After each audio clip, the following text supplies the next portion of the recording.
Kembali Anda simak dalam Smart Motivation bersama Eloy Zaluku. Smart Motivation. Kita lanjutkan listener perbincangan kita malam hari ini dalam topik 7 tekanan psikologis dunia kerja atau dunia bisnis. Ini bagian yang keempat. Saya Anastasia Uli dan juga Pak Eloy Zaluhu. Kami masih menantikan di sesi akhir ini untuk Anda bisa bergabung bersama kami lewat WhatsApp 0812 11 12 959. Juga lewat YouTube channel kami @Radio Smart FM. Anda juga bisa tinggalkan komentar Anda di sana. Jangan lupa Anda juga bisa subscribe lalu juga tekan tanda lonceng untuk terus mendapatkan informasi terkini dari ragam Radio Talk Smart FM. Dan tentunya senang sekali kalau malam hari ini Anda bisa mewarnai Smart Motivation untuk kesempatan kali ini. Pak Eloy, mau ke WhatsApp dulu atau kita bahas dulu soal Fortune ya? Satu WhatsApp boleh, satu boleh. Siap. Saya mau sapa dulu Pak Agung di Bekasi. Selamat malam Pak Agung, terima kasih sudah merespons kami. Selamat malam Pak Eloy, mau tanya tentang diri saya. What happened, kata dia gitu. Karena Pak Agung sampaikan saya tuh orangnya kalau ada orang yang lebih baik dari saya, lebih hebat dari saya kayak nggak terima, katanya Pak. Begitu ya, Pak Agung seperti tidak terima dan saya harus lebih hebat dari orang tersebut dalam pekerjaan. Oke. Kalau sikap saya seperti itu, apakah hal tersebut salah? Itu pertanyaannya. Menarik sekali Pak Agung, menarik sekali. Saya akan bicara dari sisi motivasi dulu, Mbak Uli. Okay. Karena kalau dari sisi motivasi, selama perasaan itu membuat Bapak semakin baik kinerjanya, it's okay. Just move on. Nggak apa-apa. Karena ada orang yang, dari sisi motivasi loh ini, selama perasaan itu memacu Bapak untuk lebih baik lagi. Ya, sehingga kinerjanya menjadi lebih baik. Nggak apa-apa. Itu dari sisi motivasi. Sekarang saya bicara dari sisi teosentrik.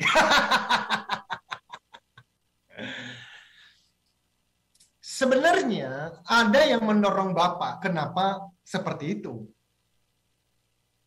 Nah itu tapi yang perlu dijawab. Kenapa ya? Tadi Pak Agung mengatakan, saya kok nggak terima ketika ada orang yang lebih hebat dari saya. Kata saya tidak terima ada orang yang lebih hebat, itu ada pendorongnya. Bapak masih tanya, kenapa begitu? Emang kenapa kalau dia lebih hebat? Why? Emang kenapa? Tanyakan aja Pak, namanya Five Whys. Emang kenapa kalau dia lebih hebat? Ya kalau dia lebih hebat, ya kelihatan dong bahwa gue nggak hebat. Emang kenapa kalau gue nggak merasa nggak hebat? Ya kalau gue merasa nggak hebat, ya orang-orang tidak menghargai saya lagi dong seperti yang dulu. Emang kenapa kalau mereka tidak menghargai? Ya saya jadi merasa nggak happy. Kenapa merasa nggak happy? Ya saya merasa tidak dihargai. Nah berarti di bawahnya itu sebetulnya ini bicara mengenai pencarian pengakuan dari manusia lain. Boleh, ya boleh aja. Tapi hati-hati, karena bisa kebablasan, nantinya kehilangan kepuasan batin, dan jadi depresi. Loh terus gimana dong? Maka minggu lalu saya sudah berbicara mengenai LOVE, Love, Cinta Kasih Tak Bersyarat, dari Tuhan Yang Maha Kuasa. Beliau yang menciptakan langit, bumi, dan segala isinya, dan berkata, Agung, I love you. Nothing you can do to make me love you more. Nothing you can do to make me love you less. Tuhan mau mengatakan begitu. Tidak ada satu hal pun yang Pak Agung bisa lakukan untuk membuat Tuhan lebih mencintaimu. Dan tidak ada satu hal pun yang bisa Pak Agung lakukan untuk membuat beliau mengurangi rasa cintanya. Loh kenapa? Karena cinta Tuhan tak bersyarat. Karena kalau cinta Tuhan bersyarat, detik ini semua manusia di dunia mati. Minggu lalu saya sudah jelaskan, nanti jelasnya bisa cari di YouTube channel Smart FM, karena di sana sudah detail. Saya kira demikian, Mbak Uli.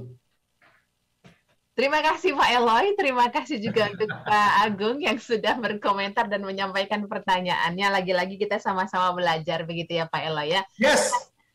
Tadi Pak Eloy sudah sampaikan juga tentang meritokrasi yang ternyata punya sisi lain dan itu menjadi beban psikologis.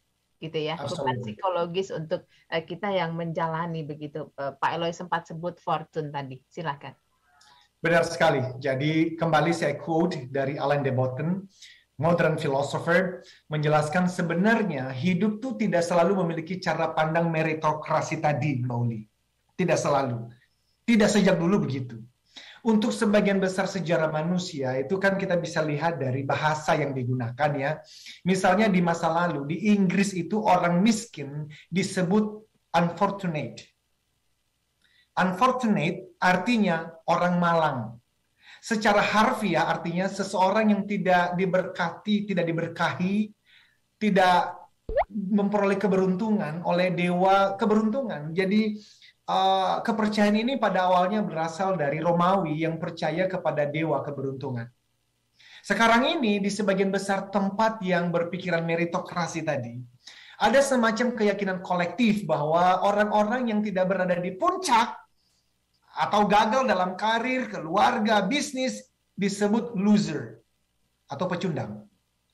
So, dengan kata lain gini loh, kita beralih dari cara pandang atau keyakinan dari tidak diberkahi oleh dewa keberuntungan menjadi pecundang. Itu yang terjadi di dunia kita. Dan sayangnya banyak orang yang tidak memahami ini. Dengan kata lain, individu mengambil lebih banyak tanggung jawab atas kondisi hidupnya jauh lebih daripada abad-abad sebelumnya. No wonder Mbak Uli. Dulu ya 100 tahun yang lalu tidak ada AC, ya, tidak ada kendaraan, tidak ada handphone seperti sekarang. Tapi saya pernah membaca yang namanya hasil research bicara mengenai kebahagiaan, sukacita manusia. Mereka jauh lebih bahagia daripada zaman kita. Why? Kok bisa? Jauh lebih maju. Kenapa kok kita malah turun secara level sukacita kebahagiaannya? Karena apa yang sedang kita bicarakan ini. So, contoh ya. Atau karena waktu kita terbatas nih Mbak Ulia, saya mau menyampaikan kita tidak lagi percaya pada keberuntungan sebagai kekuatan di balik kondisi yang kita alami. Kita tidak percaya lagi. Kalau ada yang bilang kami sedang bernasib buruk, makanya bisnis kami gulung tikar. Umumnya kita tidak percaya pada alasan nasib buruk yang mereka ucapkan.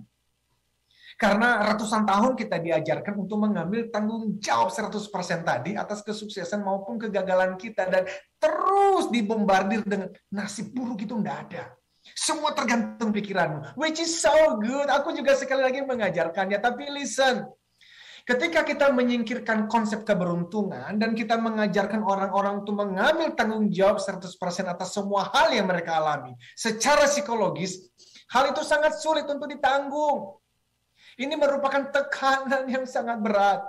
Nah, kita akan lebih pelan di bagian ini karena super penting. Mohon fokus penuh konsentrasi, dengarkan baik-baik. Teman-teman, disinilah prinsip TML, Theocentric Motivation and Leadership, menjadi berbeda dibandingkan pengajaran buku-buku dan seminar motivasi pada umumnya. Saya menyebutnya motivasi antroposentris tuh, yaitu motivasi yang berpusat pada tekad, upaya, kemampuan diri sendiri. Karena di bagian motivasi, yes betul, TML pun mengajarkan cara pandang di atas. Ambil tanggung jawab 100% tadi saya sudah jelaskan. Tetapi, TML juga meyakini masing-masing prinsip haruslah berjalan beriringan. Masing-masing dipakai sesuai dengan kasus dan kondisi yang ada. Keduanya tidak bertentangan, melainkan dua sisi dari satu mata uang yang sama. Indah sekali, dan itulah TML antara yang disebut sebagai motivation, ambil tanggung jawab 100%. Meritokrasi, aku setuju. Tapi ingat, ada sisi lain. Teman-teman, ada seorang sosiolog Perancis ya bernama Émile Durkheim, lahir tahun 1858. Dan beliau melakukan satu research dan menuliskan hasil research itu dengan judul On Suicide. Menarik sekali. Yang ditemukan adalah tingkat bunuh diri sangat berbeda sesuai dengan masyarakat tempat Anda berada. Masyarakat yang paling maju secara ekonomi cenderung memiliki tingkat bunuh diri tertinggi. Selalu. Itu hasil penemuannya. Saya ulang, masyarakat yang paling maju secara ekonomi cenderung memiliki tingkat bunuh diri tertinggi. Mengapa demikian? Dan beliau menjelaskan ini jawabannya. Karena kemakmuran selalu, saya ulang, karena kemakmuran secara materi seharusnya kita sambut baik. Tetapi kemakmuran secara materi tersebut datang bersamaan dengan harga tinggi yang kita bayar, yaitu apa? Peningkatan individualisme dan penurunan komunitarianisme, komunitas kebersamaan. Jadi akhirnya kita hidup sendiri-sendiri. Nah, tapi sebagai kesimpulan, teman-teman, memang sih, jika Anda bertepatan sebagai orang-orang yang berhasil, sukses secara materi, status sosial, dan lainnya, maka cara pandang tentang kemakmuran individu ini, termasuk meritokrasi, tidak jadi masalah. Tetapi ketika Anda adalah sekelompok orang yang lemah secara ekonomi, mengalami kegagalan dalam hidup, maka kondisi seperti itu sangatlah menekan. Maka tema pembicaraan kita ini adalah tekanan psikologis yang terjadi di balik dunia kerja dan dunia bisnis. Bukan hanya aliran uang yang perlu kita cermati, tetapi juga dinamika psikologis di bawah aliran uang. Dan ini sangat menekan. Karena itu minggu depan kita akan lanjutkan, tetapi yang saya mau sampaikan Mbak Uli begini. Selalu ada sisi yang lain dari pandangan yang ada di luar sana. Motivasi antroposentris yang berpusat pada tekad dan kehebatan manusia itu baik. Tetapi selalu ingat, ada alternatif berpikir yang disebut sebagai theocentric motivation and leadership, mengintegrasikan antara yang disebut sebagai motivasi, tetapi juga dengan psikologi, juga dengan spiritual yang baik lintas agama. Ambillah itu, supaya kita akhirnya bisa berselancar dan berakhir baik-baik saja. Demikian Mbak Uli. Baik, terima kasih Pak Eloy. Smart Listener juga terima kasih sudah bersama kami. Senang sekali masih bisa berbincang di malam hari ini. Terima kasih sekaligus Smart Listener sudah bergabung. Pak Eloy, kita sebutkan saja satu persatu nama-nama yang tidak bisa kita sebutkan ya.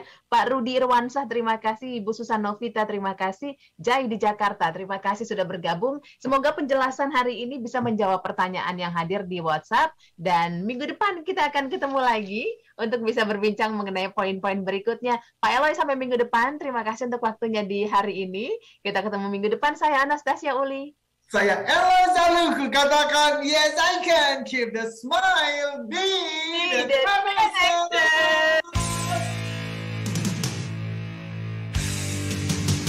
Telah Anda ikuti Smart Motivation bersama Eloy Zalukhu, the one and only theocentric motivator, sales training, expert, and performance consultant. Terima kasih.